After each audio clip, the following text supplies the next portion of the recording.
नमस्कार साथियों, स्वागत है आपका आपके अपने YouTube चैनल हिंदी पाठशाला बाई आर के में। आज हम बात करने वाले हैं उत्तर प्रदेश सुपर टेट 2026 के बारे में संपूर्ण जानकारी। हम बात करेंगे पैटर्न पर, सिलेबस पर, अंक विभाजन पर, कट ऑफ और मेरिट सिस्टम पर।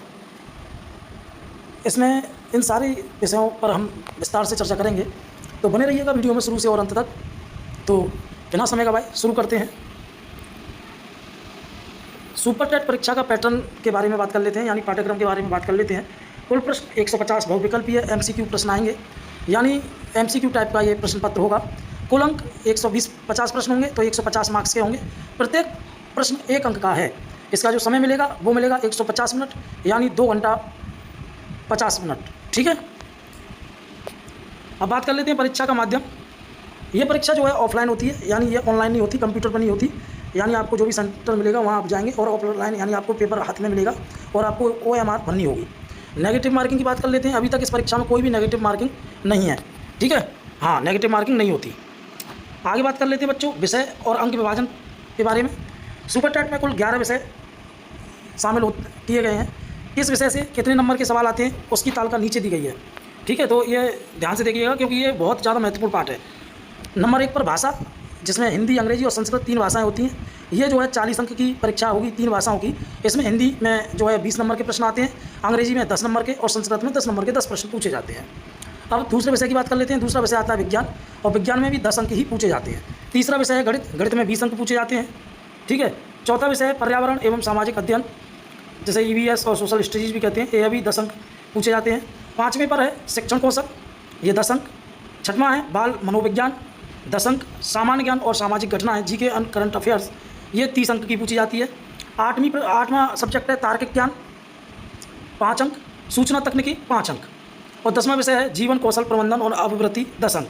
तो कुल 150 अंक के ये प्रश्न डिस्ट्रीब्यूट हैं। सबसे ज़्यादा जो है लैंग्वेज में पूछे जाते हैं, वो भी हिंदी में सबसे ज़्यादा 20 प्रश्न, संस्कृत में 10 प्रश्न और इंग्लिश में 10 प्रश्न। तो विषय के बारे में जान गए होंगे। अगर नहीं जाने हैं तो ये चार्ट देखिएगा और इसका स्क्रीनशॉट खींच लीजिए। ठीक है, हिंदी 40 मार्क्स, जिसमें व्याकरण और गद्यांश आता है। गणित 20 मार्क्स, अंकीय क्षमता सरलीकरण। विज्ञान 10 मार्क्स, दैनिक जीवन में विज्ञान गति। पर्यावरण 10 मार्क्स, भूगोल नागरिक शास्त्र बाल विकास में 10 मार्क्स। शिक्षण समायोजन, शिक्षण कौशल में 10 मार्क्स। विधि मूल्यांकन, सामान्य ज्ञान समसामयिकी 30 मार्क्स, राष्ट्रीय प्रदेश स्तरीय। अंग्रेजी 10 मार्क्स, ग्रामर।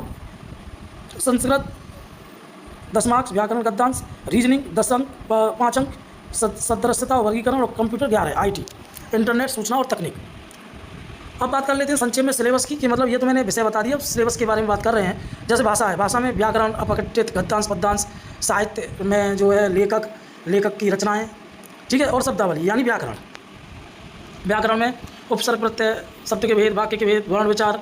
ठीक है, अलंकार, रस, छंद, ये सारी चीज़ें आती हैं। विज्ञान, दैनिक जीवन में विज्ञान, गति, बल, ऊर्जा, प्रकाश, ध्वनि, जीवों की दुनिया, मानव शरीर, स्वास्थ्य, अम्ल, क्षार और धातु, ये यहाँ से प्रश्न पूछे जाते हैं विज्ञान विषय में। गणित की बात कर लेते हैं, तो गणित में अंकीय क्षमता, गणितीय संक्रियाएँ, दशमलव, स्थानीय मान, भिन्न, ब्याज, लाभ, हानि, प्रतिशत, विभाज्यता, गुणनखंड, एक का गुणाखंड, एक का नियम, सामान्य बीजगणित, क्षेत्रफल और आयतन, ये जो है मैथ के प्रमुख सिलेबस या पाठ्यक्रम है।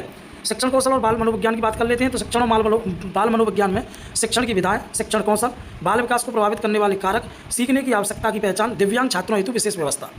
सामान्य ज्ञान, करंट अफेयर्स की बात कर लेते हैं, तो सामान्य ज्ञान और करंट अफेयर्स का जो पाठ्यक्रम है उसमें क्या है, अंतर्राष्ट्रीय, राष्ट्रीय प्रदेश से संबंधित महत्वपूर्ण घटनाएं, स्थान, व्यक्तित्व, रचनाएं, अंतर्राष्ट्रीय तथा राष्ट्रीय पुरस्कार, खेलकूद, भारतीय संस्कृति एवं कला।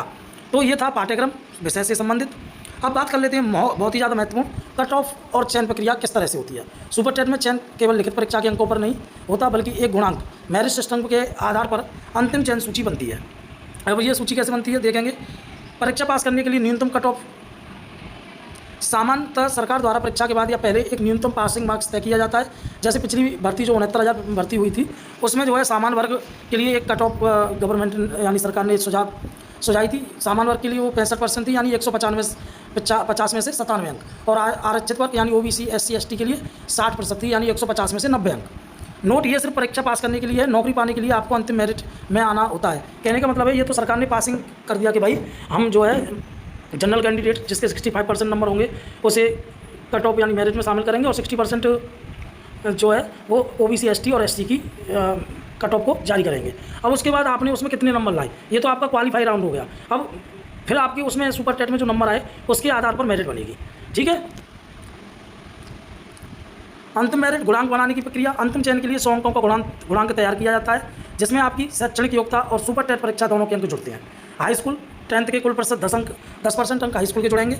इंटरमीडिएट के यानी 12वीं के कुल 10% अंक जुड़ेंगे। स्नातक के 10% अंक। शिक्षक प्रशिक्षण यानी आपने BTC DLED BEd जो भी कुछ किया है उसके भी 10% मार्क्स जुड़ेंगे। और सुपर टेट जो लिखित परीक्षा होगी उसके 60% मार्क्स जुड़ेंगे। जो अभी UP टेट हुआ है वो सिर्फ पास के लिए यानी क्वालिफाई कर गए हो आप सुपर टेट देने के लिए। डायरेक्ट आप सुपर टेट नहीं दे पाओगे, इसके लिए आपको C-टेट या UP टेट देना अनिवार्य होगा, पास करना जरूरी होगा। ठीक है। गुणांक निकालने का एक उदाहरण देखेंगे। मान लीजिए किसी अभ्यर्थी के अंक इस प्रकार है।